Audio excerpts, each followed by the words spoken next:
En los relatos de los orígenes del mundo y de la humanidad, estamos explicando el episodio central que corresponde a la tercera Toledot, el diluvio. La Toledot de Noé, cuya, digamos, tema central es abordar el asunto del diluvio. Hemos explicado ya muchos elementos de la conflagración como tal del hecho mismo del diluvio y de la salida del arca. Vamos a ver ahora un segundo momento, una segunda escena importante, que es precisamente lo que sucede ya una vez que bajaron del arca y que comienza propiamente una nueva vida después del diluvio. Aquí quisiera yo presentar la pantalla en sus apuntes.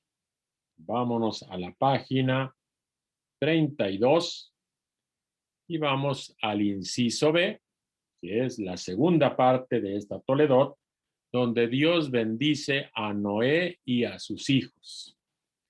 Noé es el protagonista de todos estos episodios. Es él y sus hijos son los protagonistas del nuevo comienzo, una nueva etapa en la historia. Y este nuevo comienzo es bajo el signo de la bendición de Dios, bajo el signo de una alianza de Dios con Noé y su familia. En los versículos 1 y 7 del capítulo 9 que vamos a leer, se nos presenta esa nueva creación. Vamos a buscarlo.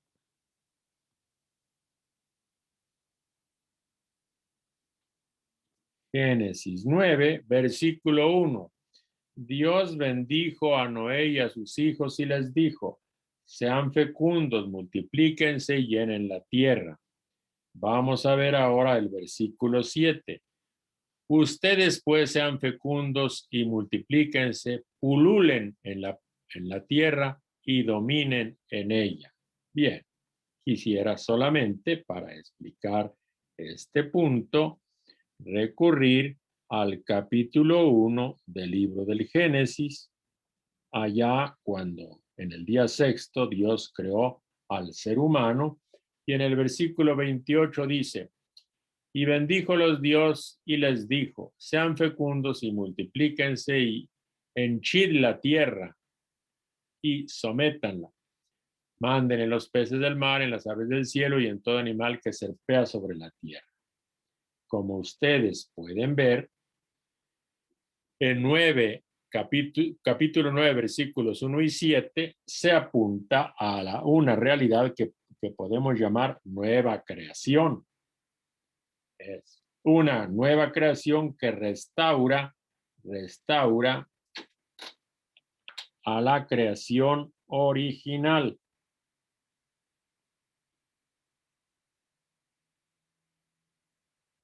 Una nueva creación que restaura a la creación original, de tal forma que ahora el ser humano va a seguir viviendo bajo la misma bendición divina. La bendición abre y cierra este brevísimo pasaje, y con la misma fórmula de Génesis 1:28, que se repite pues en este capítulo 2 veces, para recordarnos que estamos en una recreación, en una ratificación, confirmación de la bendición original de Dios. Vamos a ver ahora el texto de 9:3. Texto de 9:3. Dice, a ver, vamos a estar en el capítulo 1 todavía. Todo lo que se mueve y tiene vida le servirá de alimento. Todo se lo doy, lo mismo que les di hierba verde. En el primer capítulo, el alimento del ser humano y de los animales era la hierba, eran herbívoros. Ahora, todo lo que se mueve y tiene vida les servirá de alimento. Solo dejarán de comer la carne con su alma, es decir, con la sangre, y lo que prometo reclamar vuestra propia sangre, y yo os prometo reclamar vuestra propia sangre, la reclamaré a todo animal y al hombre, a todos y a cada uno reclamaré el alma humana. Quien vertiere la sangre de hombre, por otro hombre será su sangre vertida, porque a imagen de Dios hizo él al hombre. Bueno, este texto interesante nos recuerda algo fundamental, que es precisamente que la violencia se limita, pero no se elimina. Efectivamente, la violencia fue la causa del diluvio y ahora esa violencia se va a limitar, pero no a suprimir. No quedó definitivamente suprimida. El ser humano creado herbívoro ahora podrá comer animales. Repito ahora con un refrán popular: todo lo que corre y vuela a la cazuela. Ahora sí se pueden comer animales en esta segunda creación. Es imperfecta porque ya se derrama sangre, pero hay límites para este derramamiento de sangre que es siempre violenta. Se prohíbe comer, prohibición de comer la sangre, primera cosa. Y segundo, se prohíbe el homicidio, matar a un ser humano. Esto muestra que hay un intento de controlar la violencia, pero lamentablemente no se extirpa del todo la violencia.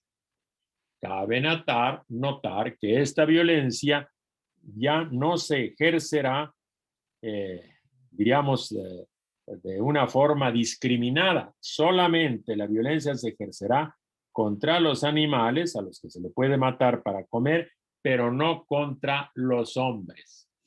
Y sobre todo en el caso de los animales, también se canalizará a través del culto, o sea, se ritualiza la matanza de los animales y es solamente así ritualizado matar a un animal es aceptable y legítimo. De alguna forma, cuando se le mata para comer, es un sacrificio. Todavía ese lenguaje existe en nuestra cultura popular. Vamos a sacrificar una gallina, vamos a sacrificar un borreguito, vamos a sacrificar un toro, para dar a entender, pues, que en el fondo se ritualiza, se le considera casi una ofrenda a Dios y es para que viva el ser humano.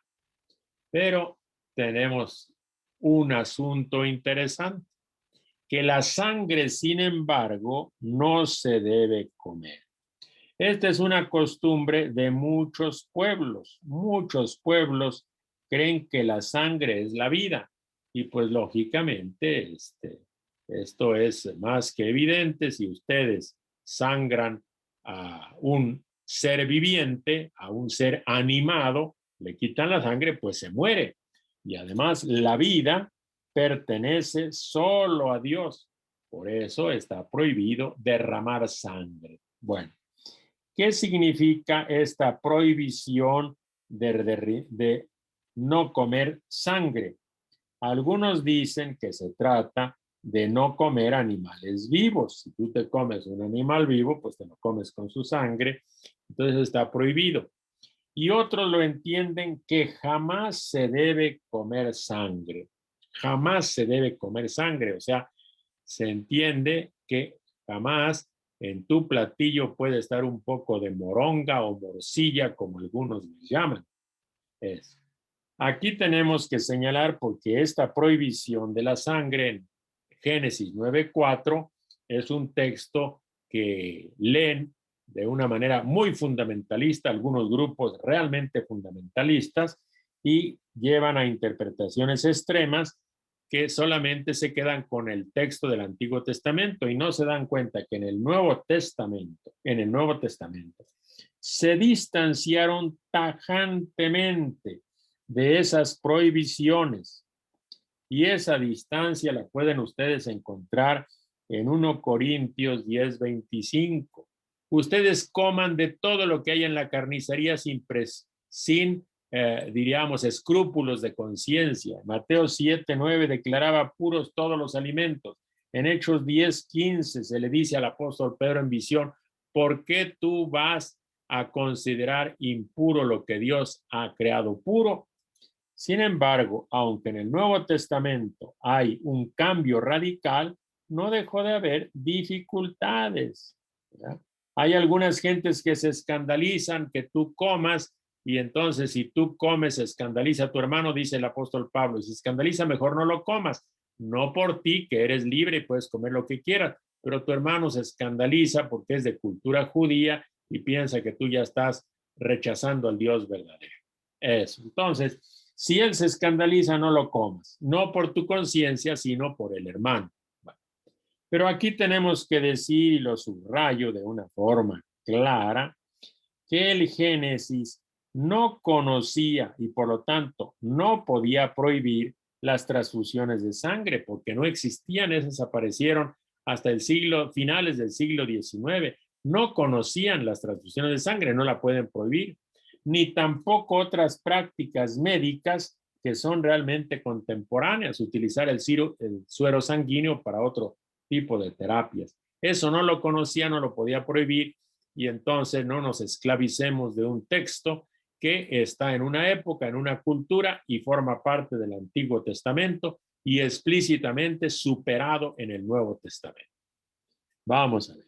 Pero en Génesis 9 sí hay una protección de la vida humana. Pero esta protección de la vida humana, tenemos que decir que no solamente está en el Génesis, sino que también en otros códigos, como en el Código de Hammurabi del siglo XVIII antes de Cristo, en el Antiguo Oriente, en muchos códigos, está presente esta protección de la vida humana. El no matar es un patrimonio común de la humanidad, ¿verdad? Y entonces se le ponen muchos límites a la venganza, a la violencia. Y estos límites son claramente un progreso civilizatorio. Hay que proteger la vida humana, ya lo leímos, se prohíbe explícitamente el homicidio. Y el motivo es bien claro. Se prohíbe el homicidio porque el hombre fue creado a imagen de Dios. Se recuerda pues esa, digamos, declaración bíblica en Génesis 1, 26, 27. Hagamos al ser humano a nuestra imagen y semejanza. A imagen y semejanza, a su imagen y semejanza lo creó Dios, varón y mujer los creó. Bueno, entonces, como es imagen de Dios, su vida es sagrada. Por lo tanto, la vida ha de respetarse en todos los sentidos. No es solo la del prójimo, la del cercano, la del familiar, la del mismo religión, del mismo grupo, no. Se ha de respetar la vida de todo hombre, cualquiera que sea la identidad social, racial o religiosa. Por lo tanto, el alcance de esta prohibición del homicidio es universal e incluso incluye a los animales para que no se les mate por matar. Se les mata, se les sacrifica cuando son alimento. En el capítulo 9, versículo 11, aparece una promesa de Dios. Vamos a leerla. Establezco mi alianza con ustedes y no volverá nunca más a ser aniquilada toda carne por las aguas del diluvio, ni habrá más diluvio para destruir la tierra. Dios promete con una alianza unilateral que no se repetirá el diluvio. El diluvio es un hecho tan doloroso que Dios, una vez que experimentó eso de ver cómo su primera creación, contaminada y todo, pero destruida por el diluvio, ahora dice, eso no se repetirá. Se reitera la promesa que ya se formuló en 8:21-22, que leímos, que habrá cementera y ciega, que eso no se va a acabar. Nunca habrá otro diluvio.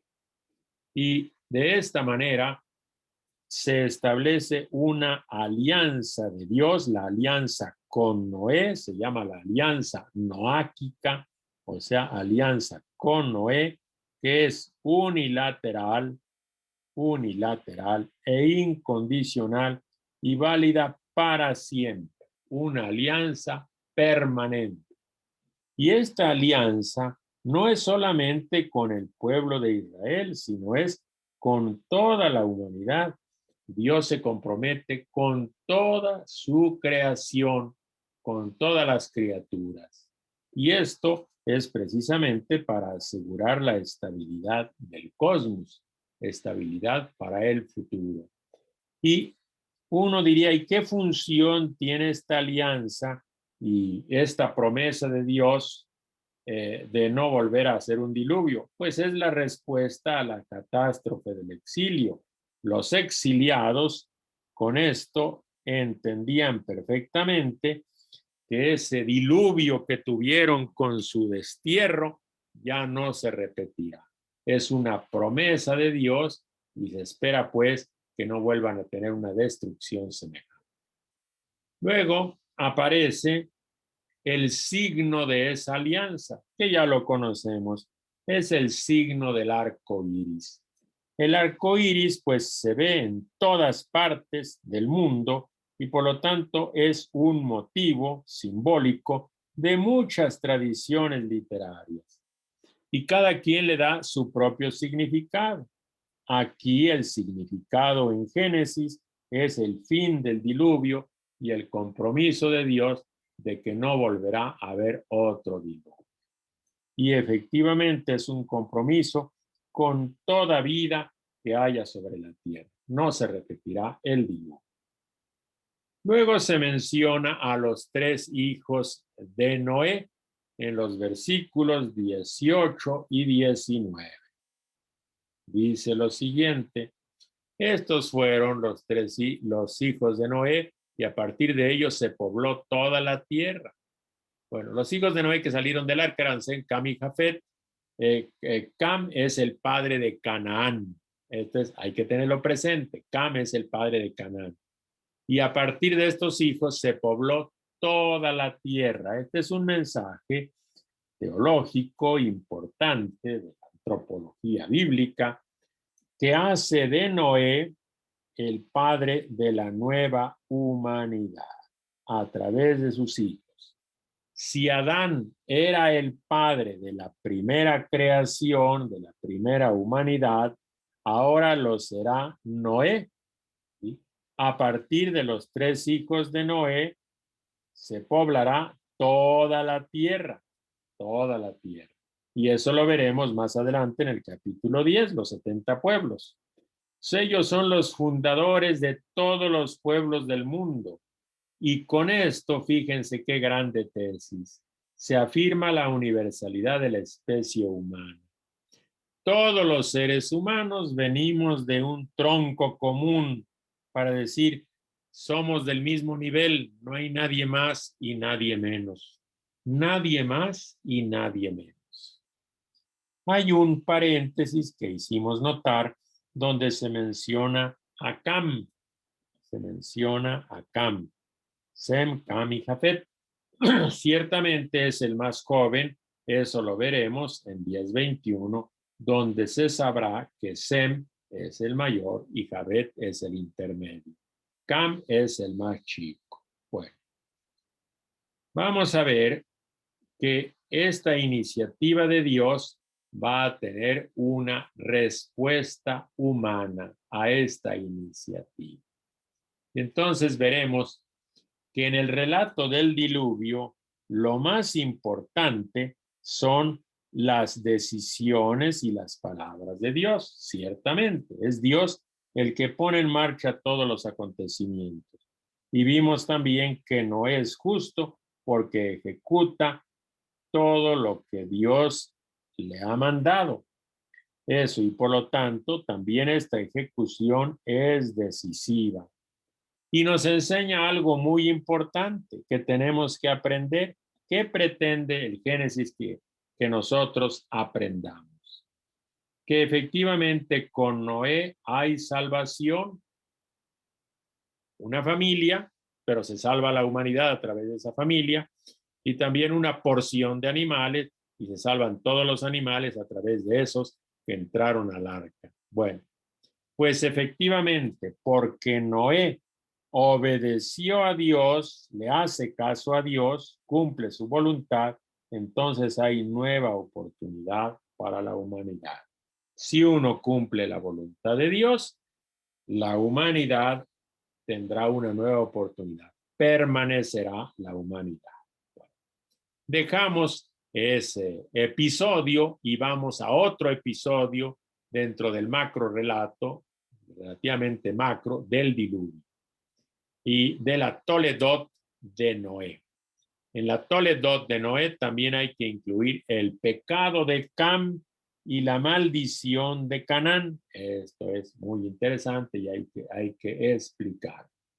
Este episodio es un episodio de transición, pero sirve para darnos un mensaje de que se reedita el pecado. Hay una transgresión, como lo hubo en la primera, lo hay también en la segunda. Y aquí vamos a ver que el hombre justo y sin mancha, que era Noé, resulta que Noé sucumbió a la bebida y se emborrachó y se expuso durante el sueño y hubo un abuso contra Noé. No lo considera un pecado suyo, no es un pecado suyo, sino una inadvertencia. Estaba dormido de borracho. Esta inadvertencia fue ocasión para el pecado de su hijo más joven, y ese hijo más joven, como hemos dicho, se llama Cam. El Génesis nos está dando el mensaje de que en realidad la historia humana no ha cambiado mucho. Antes y después del diluvio, la humanidad sigue siendo más o menos la misma. La humanidad encabezada por Noé sigue siendo como la anterior, encabezada por Adán. Vamos a ver ahora ese episodio de la transgresión que se ha interpretado de diversas maneras. Cultivó una viña, Noé plantó una viña, bebió del vino, se embriagó, quedó desnudo en medio de su tienda. Vino Cam, padre de Canaán. Vio Cam, padre de Canaán, la desnudez de su padre y avisó a sus hermanos. Entonces vinieron Sem y Jafet. Esto se considera una grave transgresión. Tenemos que ver, pues, lo que significa la desnudez en aquella cultura y ver la desnudez, qué significado tiene. Simplemente señalamos, vio la desnudez de su padre. Este hecho ha sido muy interpretado de muy distintas maneras. Según Levítico 18, equivaldría a abusar sexualmente de una persona, ¿sí? Pero otros, con mayor razón, porque se insiste mucho, Cam, padre de Canaán, Cam, padre de Canaán. Entonces, se le considera una conducta sexual depravada que siempre el pueblo de la Biblia, Israel, atribuyó a los camitas, a los cananeos y sus cultos, los cultos de prostitución sagrada y todo eso. Todo lo que los cananeos hicieran relativo a la sexualidad era considerado abominación por el pueblo de la Biblia.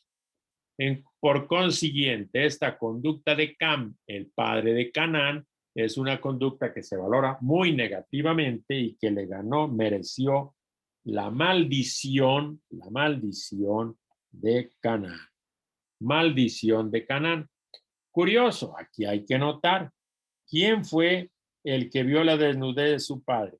Fue Cam el que cometió la transgresión, pero el que resultó castigado y maldito fue Canaán.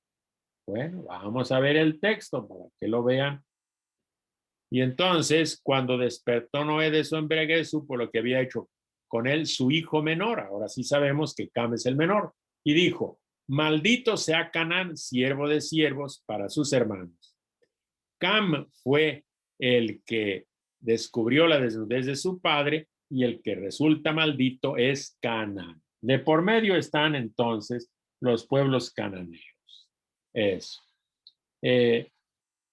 Hay muchas explicaciones, ya lo hemos mencionado, de este hecho. Alguien podría decir quizá porque nació de una unión incestuosa. Eso era frecuente en esos pueblos que a veces había incestos. Incluso en Génesis 18-19 vamos a leer que los moabitas y amonitas van a nacer de una unión incestuosa. Los moabitas y los amonitas del incesto de Lot. O sea, de una unión sexual entre familiares. Bueno, pero por otro lado, quizá la explicación más sugerente es que la tradición bíblica considera a los cananeos que tienen prácticas sexuales abominables y entonces hay que encontrar un origen, una etiología, aquí podríamos decir, que sea Cam, el padre de Canaán, el que efectivamente esté en el origen de esas prácticas abominables y por eso se dice Cam cometió esa transgresión y los cananeos, Canaán, es el que se agencia la maldición. Ellos cargan con la maldición de la conducta de su padre. Precisamente una manera de mostrar el rechazo a las prácticas sexuales de los cananeos como una transgresión de Cam, el hijo de Noé, contra su padre. Bueno, esa es una explicación. Ahora, si Cam y Canaán, más bien Canaán, recibe una maldición, ¿qué cosa encontramos? Que como contrapartida los otros dos hermanos reciben una bendición.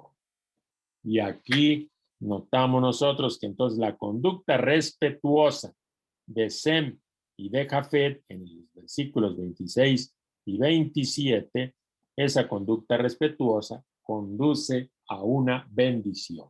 Vamos a leer 26 y 27. Maldito sea Canaán, y luego dice, y dijo, bendito sea Yahvé el Dios de Sem, y sea Canaán esclavo suyo. Haga Dios dilatado a Jafet, habita en las tiendas de Sem, y sea Canaán esclavo suyo. O sea, Canaán va a ser esclavo para sus hermanos.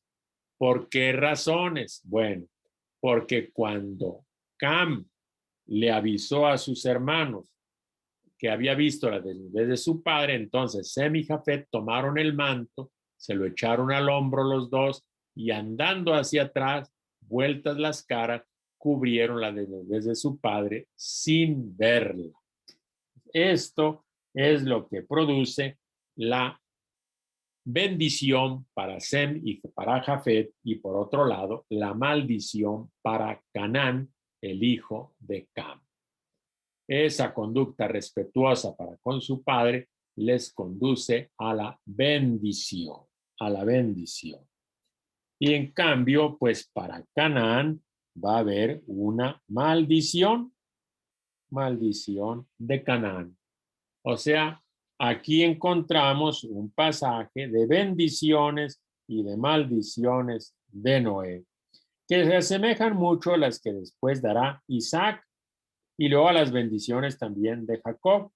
Eso.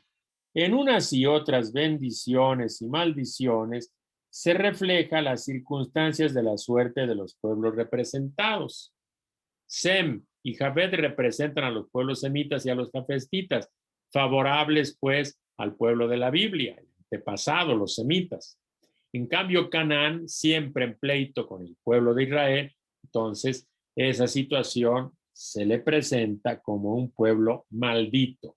Cuando nosotros vemos a una persona que no nos trata bien, decimos, ese maldito fulano de tal me hizo esto.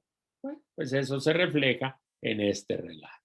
Bueno, ahora vamos a terminar con una cuestión muy interesante, que al revisar estos versículos que siguen a la salida del arca y a la nueva situación del diluvio, las disposiciones que Dios va dando, en el judaísmo posterior se comenzó a reflexionar unas órdenes que Dios da en su alianza con Noé y descubren, según ellos, 7 leyes que son universales, no son para Israel, son para todos los pueblos, para todos los descendientes de Noé, para toda esa nueva humanidad. Y como se relacionan con Noé, se le llaman leyes noáquicas. Noáquicas quiere decir de Noé. Nada más por curiosidad, ellos descubren allí estas 7 leyes. No practicar la idolatría, no profanar el nombre de Dios, no matar, no cometer incesto, no robar, no tomar ni comer una parte de un animal vivo, e instituir una justicia. Hay que instituir justicia. Bueno, estas serían las leyes noáquicas de la alianza con Noé, pero esas las establece el judaísmo posterior. Y ahora repasamos. Pregunta 1. Después del diluvio, Dios renueva su bendición ahora con Noé y sus hijos. Pues claro, se renueva la bendición y la repite. 2. Después del diluvio, la violencia se limita sin que se elimine definitivamente, pues sí, no logra extirparse la violencia. Número 3. El Génesis preveía las prácticas de la medicina con la sangre y por eso las prohibió. O sea, en Génesis está prohibida las transfusiones de sangre. Falso. En Génesis eso ni se conocía ni se imaginaba. 4. El compromiso de Dios de no repetir el diluvio es unilateral e incondicional, verdadero. 5. El arco iris simboliza el compromiso de Dios con la vida sobre toda la tierra, cierto. Nunca volverá a destruir. 6. A partir de los 3 hijos de Noé se vuelve a poblar la tierra, sí. Toda la nueva humanidad, descendientes de Noé como la primera descendientes de Adán. 7. Cam cometió un acto sexual depravado y Canaán cargó con la maldición, verdadero. 8. Las bendiciones de Noé y sus hijos aluden a las circunstancias de los pueblos representados por los patriarcas, verdadero. Y con esto concluimos el episodio del diluvio y vamos a comenzar, aunque sea solo a comenzar, la cuarta Toledot. Concluimos la tercera, la central, y vamos a comenzar la cuarta Toledot, que precisamente va a ser la Toledot de los 3 hijos de Noé. Los 3 hijos de Noé y su descendencia. Vamos a leer nada más el primer versículo del capítulo 10 para que nos demos cuenta de que se trata de la Toledot de los hijos de Noé. Esta es la descendencia de los hijos de Noé, Sem, Cam y Jafet, a quienes nacieron hijos después del diluvio. Y se repite al final, por acá, eso, por acá. Eso, bueno, 31. Estos fueron los hijos de Noé según sus linajes y lenguas por sus territorios y naciones respectivas. Hasta aquí los linajes de los hijos de Noé según su origen y sus naciones. Y a partir de ellos se dispersaron los pueblos por toda la tierra después del diluvio. Los hijos de Noé, padres de toda la humanidad posterior. Vamos a ver entonces, regresamos. Se trata de la cuarta Toledot. Y esta cuarta Toledot tiene una característica muy particular. Comprende el periodo que va desde el diluvio hasta que aparece Abraham. Desde el diluvio hasta Abraham. Recordamos que la Toledot de Adán en Génesis 5 va de Adán al diluvio. Y esta Toledot de los hijos de Noé va del diluvio hasta que aparece Abraham, nuestro padre de la fe. Y tiene 2 episodios principales. Primero, presentarnos la tabla de las 7 naciones y luego otra desgracia. La transgresión continúa. Babel y su torre. Babel y su torre. Mencionamos ya varias transgresiones. Vamos a ver. La primera de la primera pareja. La segunda de Caín contra su hermano, el homicidio. Las terceras transgresiones, matrimonio de los hijos de los dioses con las hijas de los hombres y cómo la violencia cundió sobre la tierra. Grandes transgresiones. La cuarta, la transgresión de Cam, que trajo la maldición de Canaán, y ahora vendrá la quinta transgresión que aparece es la de Babel y de su torre. Vamos a comenzar a ver la tabla de las 70 naciones. Los descendientes de los hijos de Noé van a ser presentados como los padres de 70 naciones. Información histórica sobre esta cuarta Toledot. Los hijos de Noé van a representar, se van a presentar como antepasados de una tabla de naciones. Y a través de ellos se repuebla toda la tierra, todo el mundo. Y se presenta así un nuevo mapa del mundo. Y este mapa tiene al mapa del mundo de 70 naciones, sirve para, vamos a ver, propósitos de esta lista o mapa de 70 naciones. O sea, es una muestra de que el mandato de Dios de crecerse y multiplicarse se está realizando. Es un testimonio de que se está llenando la tierra y de que efectivamente tenemos aquí, esto es claro, una bendición. Esto es una bendición que no es abolida. Pero también tiene otro propósito, y su otro propósito es mostrar las relaciones de Israel con los demás países, colocar a Israel en medio de las demás naciones. Tendremos que decir que se trata de 3 hermanos y es la manera de dividir la humanidad posterior al diluvio en 3 grupos. O sea, Génesis aquí recoge pues una tradición, un esquema conocido en todos los pueblos, ¿verdad? Y también trata de mostrar los resultados de esa bendición de Dios de llenar la tierra. Pues los hijos de Noé tienen un crecimiento extraordinario. Y en esa tabla de 70 naciones se presenta del 2 al 5, primero Jafet, luego viene Cam, y luego los hijos de Sem, los semitas. ¿De dónde se origina eso de 70 naciones? Pues hay una tradición, ¿verdad? Esta tabla de 70 tiene su origen, pues, de Israel, que existe en medio de otros pueblos, Y entonces, para señalar esto, hay que decir que todos esos pueblos derivan de esas 70 descendientes de los hijos de Noé, que en el fondo tiene que ser un número simbólico, es 7 por 10, 70. 7 el número perfecto, 70 un número redondo. Recordemos también que en Génesis 46 y Éxodo 1:5 se nos habla de los 70 hijos de Jacob que viajaron a Egipto. Pues todos los hijos de Jacob van para allá, un número redondo, un número perfecto. Aquí simplemente ese número 70 es para representar a todos los pueblos del mundo. No es una información histórica precisa de decir estas son los habitantes originarios de la tierra. Nada, es simplemente representan a todos los pueblos del mundo desde el punto de vista de Israel. Y esto nuevamente parece ser una respuesta a los exiliados.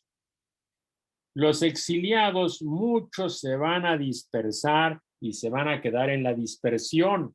Esa dispersión provocada por el exilio y que aun cuando regresan unos, otros se van a quedar dispersos. Entonces el pueblo de Israel está en medio de los otros pueblos. Y para que no se sientan inferiores ni superiores, pues todos proceden de la misma familia, proceden de Noé a través de sus 3 hijos, de los cuales se formaron 70 pueblos, 70 pueblos. Forma de decir, todos los pueblos vienen de ahí. Ahora, aquí hay una preferencia por la línea de Sem. Motivo, pues Sem es el hijo mayor. No se trata, no es una lección de geografía histórica, de geografía de demografía. No se trata de geografía política o de demografía. Simplemente la razón en una razón teológica, ¿verdad? Se va a poner en relación la línea elegida de Sem, el primogénito, con otras líneas no elegidas, nada más. Poner en relación la línea de Sem, el primogénito, con los otros pueblos. En el fondo, Sem es padre del pueblo de Israel y el pueblo de Israel está en relación con otros pueblos. Y aquí, por cuestión de tiempo, vamos a hacer un paréntesis y continuaremos después explicando ya este texto de la cuarta Toledot, la genealogía de los 3 hijos de Noé.